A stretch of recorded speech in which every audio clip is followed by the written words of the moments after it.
ఆకలికి మన కష్టాలు బాధలు అర్థం కావు. తీసుకోండి. హాయ్, ఏంటి ఈ అమ్మాయి ఇంకా ఇక్కడే ఉంది? ఇక్కడ కాక ఇంకెక్కడ ఉంటుంది?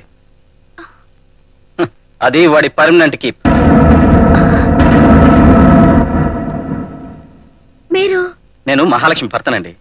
అంటే సుధాకర్ చెల్లెలు ఇచ్చింది మీకేనా? చెల్లెలా? దానికి నాన్న వారెవరూ లేరు, ఇంకా అన్న ఎక్కడి నుంచి వస్తాడండి? ఎందుకు నాతో అబద్ధం చెప్పారు? నిన్ను మోసం చేయడానికి కాదు, కానీ ఈ రోగ్ మాటలు మాత్రం నమ్మద్దు. నా పెళ్లికొచ్చి నా పెళ్ళాన్ని చూసి నువ్వు లవ్ లెటర్ రాసిన నిజాన్ని నమ్మద్దంటావా? నాకంటే ముందుగా నువ్వు నా శోభన గదిలోకి దూరిన నిజాన్ని నమ్మద్దంటావా? నా ఇంటికొచ్చి నన్ను కొట్టి నా పెళ్ళాన్ని లేపుకెళ్ళిన నిజాన్ని నమ్మద్దంటావా? నా అత్తారింటి వాళ్ళని కూడా బెదిరించి నా పెళ్ళాన్ని తీసుకొచ్చి నువ్వు ఉంచుకున్న నిజాన్ని నమ్మద్దంటావా? శిరీష్ గారిని వీటిలో ఏది నిజం కాదని నమ్మద్దంటావు? చెప్పు, సమాధానం చెప్పు. వాడి మాటలు నమ్మద్దండి, వాడు చెప్పేవన్నీ అబద్ధాలే. ఓకే, నేను చెప్పినవన్నీ అబద్ధాలే. మీరంతా ఉత్తములే. నా భార్య పతివ్రతే. అయితే నా భార్య నా దగ్గరికి పంపించండి. ఏంటి మాట్లాడవే? అతనికి సమాధానం చెప్పు. అలాంటి పశువుకి సమాధానం చెప్పాల్సిన అవసరం నాకు లేదు.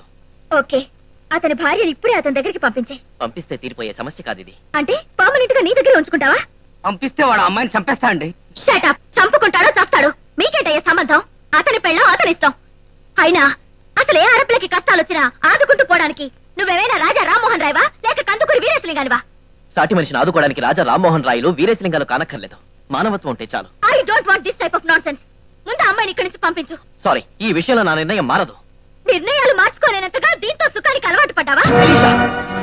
ఏమే, నీ మొగుడు కుంటోడా గుంటోడా? అతను వదిలేసి మరొకరిని తగులుకోవడానికి? లేక నీకు ఒక మగాడు ఒక మొగుడు సరిపోడా? అలాంటప్పుడు అతను ఎందుకు పెళ్లి చేసుకోవడం? ఏ లాడ్జికో వెళ్లి గంటకో మగాడితో వ్యభిచారం చేసుకోవచ్చుగా.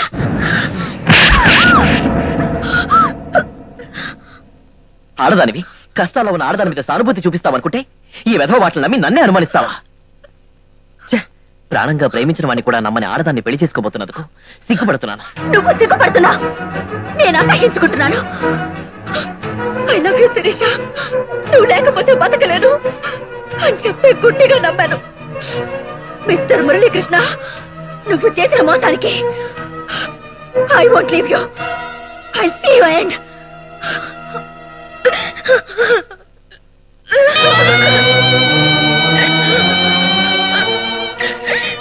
మీ వల్ల నా పెళ్లి ఆగిపోతుందని బాధపడుతున్నారా?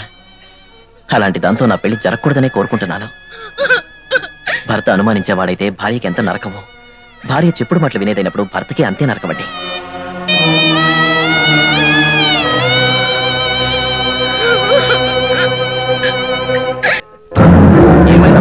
నాతో పెళ్లి కొప్పుకుని ఎవరి పెళ్ళంతోనో సంసారం మొదలు పెట్టాడు.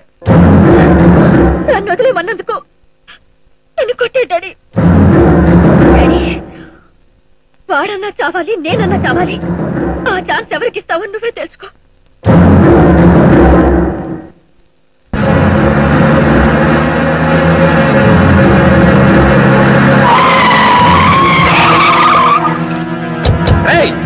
బయటకు రండ్రా రండ్రా.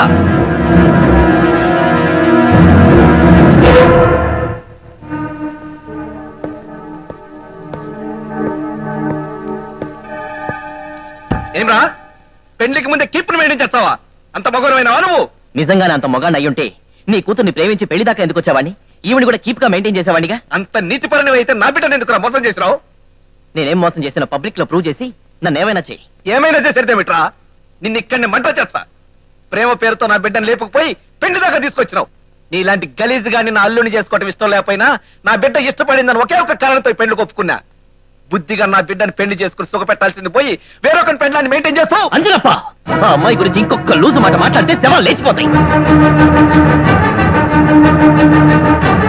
నిజంగా నాకు ఆడవాళ్ళని మెయింటైన్ చేసే బుద్ధే ఉంటే నాతో లేచొచ్చిన నీ కూతురు శీలంతో తిరిగి వచ్చేది కాదు. నా క్యారెక్టర్ మంచిదనడానికి చెడిపోయి నీ కూతురు శీలమే సాక్ష్యం. నా జీవితం నాశనం చేశాడని మీ అమ్మాయిని చెప్పమనండి. నేను లోపలని ఒప్పుకుంటాను, ఈ అమ్మాయితో సంబంధం ఉందని ఒప్పుకుంటాను. ఆడదాని మీద గౌరవం ఉన్నవాడిని కాబట్టి ఈ అమ్మాయిని వాళ్ళ చేతిలో బలవకుండా చేరదీశాను. చేరదీసి ఒక స్నేహితుడు ఆదుకున్నానే కానీ మీరు వాగినట్టుగా మాకు ఎలాంటి సంబంధం లేదు. అదంత పతివ్రతే అయితే ఎదురింట్లో ముగ్గురిని పెట్టుకుని నీతో ఎందుకుంటదసి? వాడొక అనుమానపు వెధవ కాబట్టి, పెళ్ళాం గుడికెళ్ళొచ్చినా పూజారి కోసం వెళ్ళొచ్చావని అడిగే ఒక దరిద్రుడు కాబట్టి. ఇంటికి చుట్టం చూపుగా అన్నవలసవాడు వచ్చినా అనుమానించిన కుక్క కాబట్టి, ఆడకూతుర్ని గొడ్డులా కొడుతుబట్టి మానవత్వం ఉన్న మనిషిని ఆదుకున్నాను కాబట్టి. ఆదుకుని హాస్టల్లోనో వేరే ఎవరింట్లోనో పెట్టొచ్చు కదా, నీ ఇంట్లో ఎందుకు పెట్టుకున్నావు?